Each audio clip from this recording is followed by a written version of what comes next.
As-Siddiq dan ibunda dari As-Siddiqah. Beliau adalah putri dari Amir bin Uwaimar bin Abdi Syam bin Itab bin Az-Zina bin Su'bai bin Dohman bin Haris bin Gonam bin Malik bin Khinana. Ummu Ruman tumbuh di Jazirah Arab di suatu daerah yang disebut As-Sarah. Beliau adalah seorang wanita yang cantik, memiliki adab dan fasih lidahnya.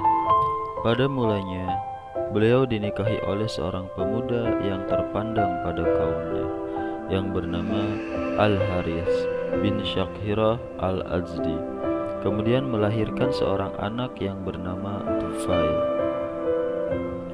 Setelah berlalu beberapa lama, wafatlah Al-Harith bin Syakhirah, maka tiada yang dilakukan oleh Abu Bakar melainkan melamar Ummu Ruman sebagaimana yang menjadi kebiasaan ketika itu, sebagai bukti memuliakan sahabatnya setelah kematiannya. Ummu Ruman menerima lamaran Abu Bakar sebagai suami yang mulia yang mau menjaganya setelah suaminya yang pertama wafat. Sebelumnya, Abu Bakar telah menikah dan telah memiliki anak bernama Abdullah dan Asma.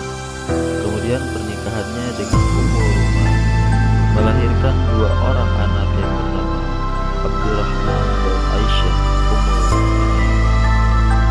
Ummu Ruman adalah ibu yang penuh kasih dalam mendidik putra putrinya dengan didikan terbaik dan menjaga keduanya dengan sebaik-baiknya. Tatkala Rasulullah SAW datang untuk melamar Aisyah sebagai tanda ketaatan terhadap perintah Allah Ta'ala, maka bergembiralah Ummu Ruman dengan kebahagiaan yang tiada tara karena mendapatkan hubungan mertua dan menantu yang mulia, dan tidak ada kemuliaan yang lebih darinya. Bersamaan dengan semakin kerasnya gangguan dari kaum musyrikin terhadap kaum muslimin dan memuncaknya kekejaman serta kezaliman mereka, maka Allah Subhanahu wa taala mengizinkan kaum muslimin untuk hijrah ke Madinah. Lalu tinggallah Rasulullah sallallahu alaihi wasallam bersama keluarga dan para sahabat, serta Abu Bakar yang bersama keluarganya yang menunggu perintah dari Allah Subhanahu wa taala untuk berhijrah. Kemudian datanglah perintah dan kemudian berhijrahlah Nabi Shallallahu Alaihi Wasallam dengan ditemani Abu Bakar.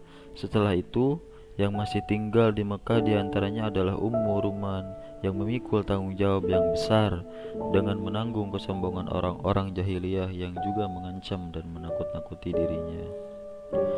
Asma binti Abu Bakar berkata, tatkala Abu Jahal bin Hisham keluar kemudian berdiri di depan pintu, aku pun keluar menemui mereka.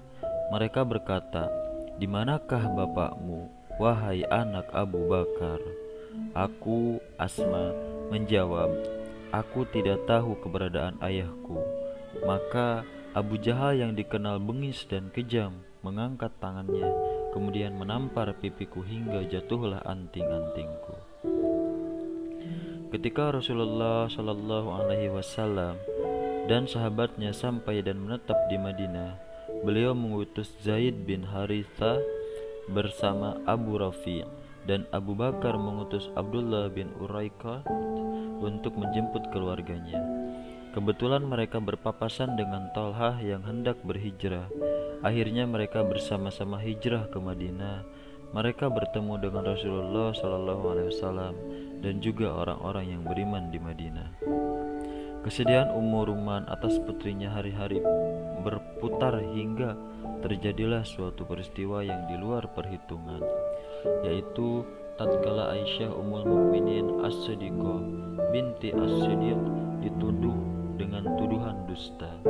Fitnah tersebut yang disebarkan oleh seorang pendusta dan pesuruh munafik yang bernama Ibnu Salul.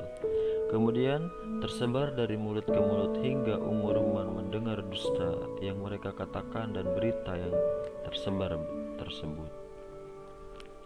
Bahkan beliau pingsan karena hebohnya isu yang beliau dengar. Akan tetapi tatkala beliau tersadar, beliau merahasiakan kabar tentang putrinya tersebut karena kasih sayangnya, dan beliau memohon kepada Allah agar melepaskan tuduhan yang dituduhkan kepada putrinya. Tatkala Allah menghendaki Aisyah mengetahui isu yang telah tersebar dari mulut ke mulut, beliau mendengar dari Ummu Mashah bin Ashah.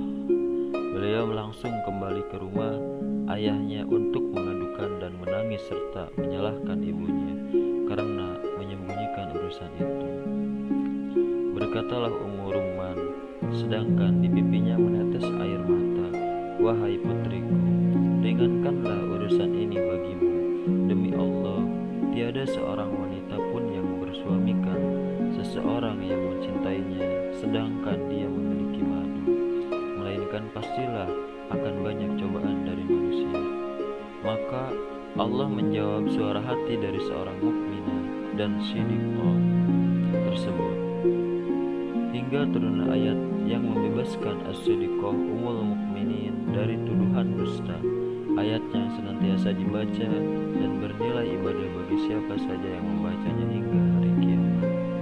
Sungguh masa tersebut adalah masa yang paling pahit yang dialami oleh Ummu Rumman dalam hidupnya, sehingga hal itu berpengaruh besar pada diri beliau yang menyebabkan beliau sakit. Maka Aisyah merawatnya selama beberapa waktu untuk berkhidmat kepada beliau hingga Allah Subhanahu wa taala melewatkan. Semoga Allah meridhai Ummu Rumman karena beliau termasuk rombongan pertama yang masuk Islam, menegakkan seluruh hal yang menjadi konsekuensi iman. Beliau berhijrah, bersabar, dan menghadapi